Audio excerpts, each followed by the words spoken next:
TDP ప్రభుత్వంపై AP BJP మాజీ ప్రధాన కార్యదర్శి ఐవైఆర్ కృష్ణారావు విమర్శనాస్త్రాలు సంధించారు. కేంద్ర ప్రభుత్వం ఇచ్చిన నిధుల లెక్కలు చూపకుండా రాష్ట్ర ప్రభుత్వం స్వలాభం కోసం స్వార్థ రాజకీయాలు చేస్తోందని కృష్ణారావు విమర్శించారు. టీడీపీ చెబుతున్నవన్నీ అసత్యాలే అని అంటున్న ఐవైఆర్తో మా ప్రతినిధి రాజేంద్ర ఫేస్ టు ఫేస్. రాష్ట్రానికి సంబంధించి రాష్ట్ర విభజన హామీలు అదేవిధంగా రాష్ట్రానికి సంబంధించిన నిధులకు సంబంధించి కూడా ఈరోజు ఉండవల్లి అరుణ్ కుమార్ అధ్యక్షతన అఖిలపక్ష సమావేశం నిర్వహించడం జరిగింది. అయితే ఈ సమావేశానికి అన్ని పార్టీ నాయకులు హాజరు కావడం, అదేవిధంగా బీజేపీ నుంచి కూడా మాజీ ఐఏఎస్ అధికారి ఐవైఆర్ కృష్ణారావు గారు కూడా పాల్గొనడం జరిగింది. ప్రస్తుతం మనతో ఆయన ఉన్నారు. ఆయన అడుగుతుంది, సార్ చెప్పండి, ముఖ్యంగా ఈరోజు జరిగిన మీటింగ్ మెయిన్ ఎజెండా ఏంటి, ఎలాంటి విషయాల మీద చర్చించారు? ప్రధానంగా ఈ మీటింగు ఉండవల్లి అరుణ్ కుమార్ గారు ఒక స్పెసిఫిక్ అజెండా దృష్టిలో పెట్టుకొని కాల్ ఫార్ చేయటం జరిగింది. ఆయన ఈ రాష్ట్ర విభజన రాజ్యాంగబద్ధంగా చట్టబద్ధంగా జరగలేదు, రాజ్యాంగంలో ఏ ప్రాసెస్ అయితే పేర్కొన్నారో దాన్ని ఫాలో కాలేదు అని చెప్పి సుప్రీంకోర్టులో కూడా కోర్టు వేశారు. అది పెండింగ్లో ఉంది. దీని మీద పార్లమెంట్లో డిస్కషన్ కనుక జరిగితే కొన్ని అంశాల మీద మంచి ఫోకస్ వచ్చే అవకాశం ఉంది. దానికి అందరూ కలిసి రావాలనేది ఆయన ఉద్దేశం. అందరూ కూడా దానికి ఎటువంటి అభ్యంతరం తెలపలేదు. దానికి ఓవరాల్గా ఒక ఏకాభిప్రాయం ఆ ఒక్క విషయం మీద మాత్రం రావటం జరిగింది. రాష్ట్రానికి సంబంధించి కూడా చాలా అన్యాయం జరిగింది. తదుపరి కార్యాచరణ రాష్ట్ర ప్రయోజనాల కోసం అన్ని పార్టీలు కలిసి ఎలాంటి నిర్ణయాలు తీసుకోబోతున్నాయి, రాష్ట్ర ప్రయోజనాల కోసం ఎలాంటి అంశాలను అవలంబించబోతున్నాయి?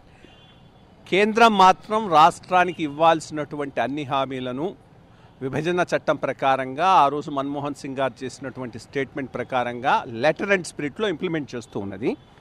దానిని సరిగ్గా ప్రజల్లోకి పోనివ్వకుండా అర్థసత్యాలు అసత్యాలతో గోయబల్స్ ప్రాపగాండా రాష్ట్ర ప్రభుత్వమే చేస్తూ ఉన్నది. ఎందుకంటే రాజకీయ లబ్ధి పొందాలి అనేటటువంటి ఉద్దేశంతో ఈ సమస్యలు పరిష్కారం కాకుండా చూచి రాజకీయ లబ్ధి పొందడానికి రాష్ట్ర ప్రభుత్వం అన్ని విధాలా శతవిధాలా ప్రయత్నిస్తూ ఉన్నది.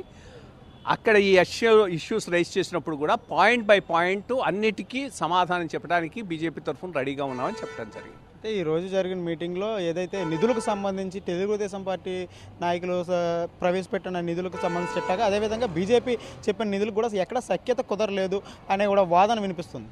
వాళ్ళు చెప్తున్నవన్నీ అసత్యాలు. వాటిని అన్నింటినీ సక్రమంగా కరెక్ట్ ఫిగర్స్ ఇవ్వడానికి మేము రెడీగా ఉన్నాము. కానీ ఆ డిబేట్కు అది ప్లేసు కాదు, టైము సరిపోదు. ఎక్కడైనా దాని మీద తప్పకుండా డిస్కషన్ చేయడానికి మేము రెడీగా ఉన్నాము. ఓన్లీ థింగ్ ఈజ్ ప్లాట్ఫామ్ దొరకటం లేదు. చాలా వరకు మీడియా అంతా రాష్ట్ర ప్రభుత్వానికి అనుకూలంగా వాళ్ళ చేతుల్లో ఉండటంతో వాళ్ళ వాదనే ప్రజల్లోకి పోతున్నది, కానీ సరైన వాదన ప్రజల్లోకి పోవటం లేదనేది కూడా మా బాధ.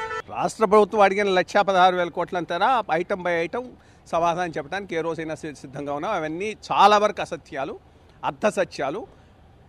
కొన్ని సంవత్సరాల టైంలో రావాల్సినవన్నీ ఒక గొంప గుర్తుగా చూపెడుతూ ఉన్నారు. అది చాలా తప్పు, రాంగ్ మెసేజ్ పంపిస్తుంది.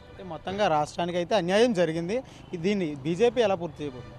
అన్యాయం అనేది అన్యాయం అంటే విభజన అన్యాయం అంటే అది అన్యాయమే జరిగింది. కానీ ఆ విభజన చట్టాన్ని అమలు చేయడంలో ఎటువంటి అన్యాయాన్ని బీజేపీ చేయలేదు.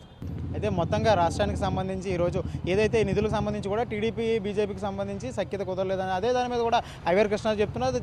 ఇవన్నీ తప్పుడు లెక్కలు, కేవలం ఖచ్చితంగా రాష్ట్రానికి సంబంధించిన రావాల్సిన నిధులన్నీ కూడా కేంద్రం పంపిస్తుంది అనే విధంగా కూడా చెప్తున్నారు. కెమెరా పర్సన్ విజయ్తో రాజేంద్ర, 99 టీవీ విజయవాడ నుంచి.